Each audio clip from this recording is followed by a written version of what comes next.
Deus abençoe sua vida. Vamos ler mais 3 capítulos das Sagradas Escrituras. Livro de Jó, nós vamos ler o capítulo 34, capítulo 35 e o capítulo 36. Capítulo 34, verso 1, diz assim: Eliú continuou. Então esse amigo, o mais jovem dos amigos, continua seu discurso. Percebe que o discurso de Eliú, por ser o mais novo, é o discurso mais longo de todos os amigos. E aí Eliú continua o discurso, mas agora ele vai repreender Jó. E repreender Jó por quê? Por desafiar a justiça de Deus. Você vai lembrar que em vários momentos Jó vai realmente desafiar a justiça de Deus. E aí Eliú vem agora repreendendo Jó, e o argumento dele é que Deus é justo. É que Deus não pode cometer injustiça.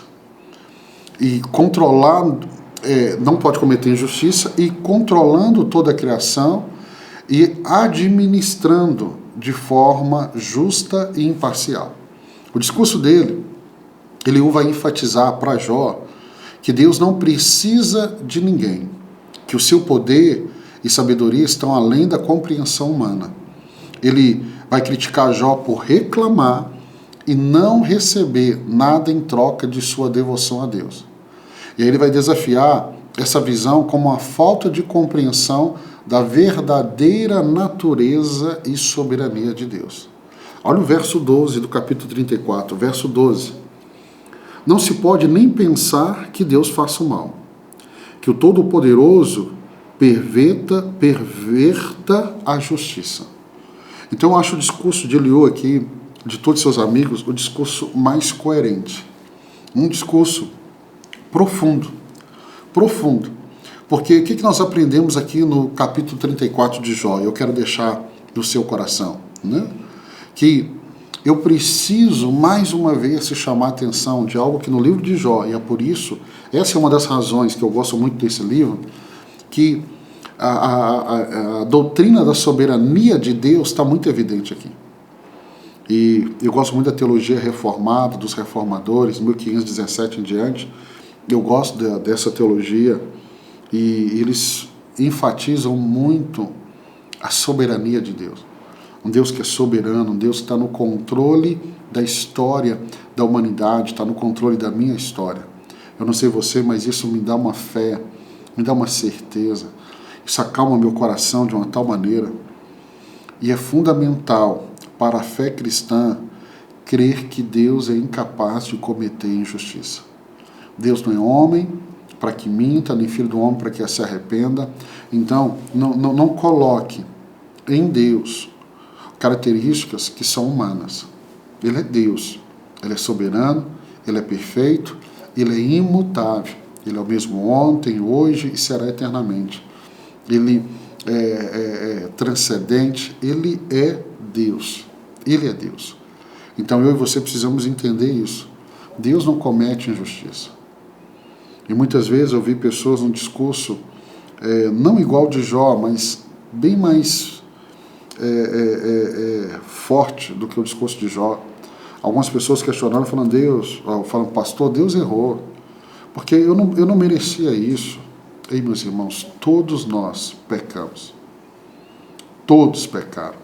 Paulo vai dizer isso em Romanos. Todos, não há exceção. O que nós merecemos é a morte, o que nós merecemos é o inferno. Mas a graça de Deus nos alcançou. Então não é mérito meu, graça é favor imerecido, Deus nos alcançou. Então, eu quero lembrar você que a compreensão humana, ela é sempre limitada. Eu falei nos dias anteriores, não dá para entender Deus. E Jó, no seu discurso, já estava mostrando isso. Não tem como entender Deus. Então eu preciso confiar na justiça de Deus. Que Deus é justo, sabendo que Ele opera, Ele age conforme a sua natureza, que é santa, Vamos ao capítulo 35, continua o discurso de Eliú. Eliú prosseguiu. Olha o discurso de Eliú, você vê que é um discurso longo, e ele vai continuar ainda. Capítulo 35. Eliú vai criticar Jó por sugerir que sua retidão não beneficiou a ele mesmo. Outra coisa, ele argumenta que o pecado ou a justiça de uma pessoa afeta principalmente o próprio indivíduo e não a Deus. Então eu gosto muito do discurso de Eliú aqui. Deus é imutável. Eu tenho ensinado para as pessoas, quando a Bíblia fala que nós devemos orar, não é porque Deus precisa da minha oração. Não é porque a minha oração vai mudar quem Deus é. Quando eu estou jejuando, eu não jejuo para mudar Deus. Deus é imutável. Não há variação. Deus não muda. Quando a Bíblia fala que nós devemos orar, é porque a oração muda o meu coração. Quando a Bíblia fala que nós devemos jejuar, é porque o jejum muda quem eu sou. Jesus disse, quando jejuardes, havia uma expectativa no coração de Jesus. Quando eu e você fôssemos jejuar, porque o jejum muda nós. Deus é imutável, eu e você não. Então, quando eu oro, quando eu busco a Deus, isso é importante. Então, cuidado,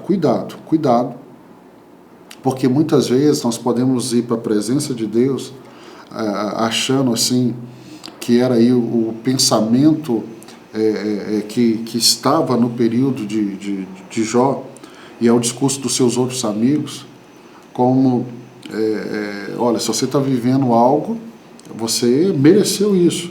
Jó não tinha cometido pecado, mas Jó vai para um outro lado que chega a beirar a soberba. Então entenda, Deus é Deus, Deus é Deus, Deus é Deus. Vamos aqui para o capítulo 36, nós vamos para o capítulo 35, terminar o capítulo 35 aqui. Então, continua o discurso de Eliú, não só no 35, no capítulo 36, capítulo 35 e 36, verso 1 para o capítulo 35 e verso 1 do capítulo 36. Eliú prosseguiu, verso 36, capítulo 36, disse mais Eliú. Então, o que nós percebemos aqui? É o discurso de Eliú. E aqui no capítulo 36, Eliú vai continuar a defender a justiça de Deus, destacando que Deus é poderoso, mas também justo em todas as suas obras. No capítulo 36, ele vai sugerir que Deus usa o sofrimento para educar e corrigir as pessoas, trazendo-as de volta para si quando as desviam. Eliú afirma que Deus não retira os seus olhos dos justos, mas com reis no trono, ele o estabelece para sempre, e eles são exaltados.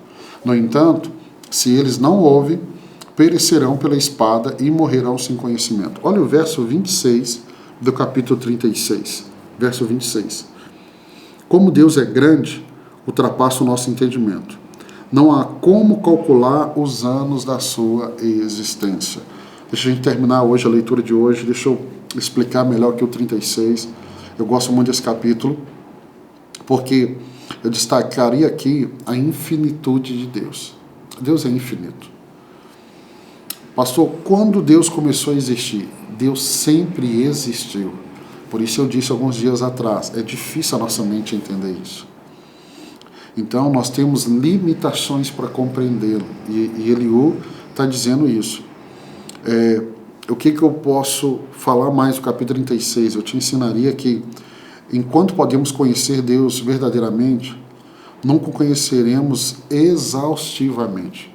No livro de Oséias, o profeta Oséias diz, conheçamos e prossigamos em conhecer ao Senhor. Você está lendo a Bíblia todo esse ano, e eu quero incentivar você, quando chegarmos no final do ano e concluirmos a Bíblia, meu irmão, não pare de ler. Leia ela mais uma vez, mais uma vez, mais uma vez. Leia ela dezenas de vezes e eu te garanto, cada vez que você lê as Escrituras, você vai aprender um pouco mais de Deus. Nunca nós vamos conhecer Deus exaustivamente. Nunca, nunca, nunca. Então, cultive na sua vida um senso de maravilha e reverência de Deus. Maravilha em que sentido? Todas as vezes que você for ler na Bíblia, for andando com o Senhor, você vai ser surpreendido. E isso, meu irmão, precisa gerar no seu coração, agora debaixo desse entendimento, uma reverência muito grande. Então reconheça que há sempre mais a aprender em Deus e com Deus. E sobre Deus. Então, entender sobre o caráter, sobre as obras de Deus. Um dia o jovem me fez uma pergunta, eu quero terminar com essa história para você. Ele diz, pastor, qual que é o caminho para que eu entenda, compreenda sobre a vida cristã. Eu disse para ele, todo cristão deveria conhecer o Deus que ele serve. Eu disse para ele, é impossível conhecer Deus na sua plenitude. Mas eu disse, você vai caminhar, você vai andar, você vai expressar a sua fé em cima do conhecimento do Deus que você tem. Por isso que Deus sempre vai se revelando. Por exemplo, quando Deus se revela no Novo Testamento, ele se revela como Deus do impossível. Quando eu entendo isso, meu Deus é o Deus do impossível, quando eu me deparar com uma situação que é impossível, eu não me desespero, porque eu sei que o meu Deus pode realizar o impossível. Isso é só um exemplo. Então, nós temos que prosseguir em conhecer o Senhor. O Senhor. Tem pessoas que conhecem muito de doutrinas e conhecem pouco de Deus. E Deus você não conhece só na teoria, você conhece se relacionando. Você vai caminhando, como Abraão caminhou. E depois de anos e anos e anos e anos de caminhada, Deus chama Abraão de seu amigo. Então, relacionamento. Você não conhece Deus apenas lendo o livro. Você conhece Deus se relacionando com Ele. Que Deus abençoe sua vida. Amanhã, se Deus permitir, nós continuamos aqui com mais 3 capítulos, já caminhando para encerrar o livro de Jó, esse livro tão interessante. Deus te abençoe.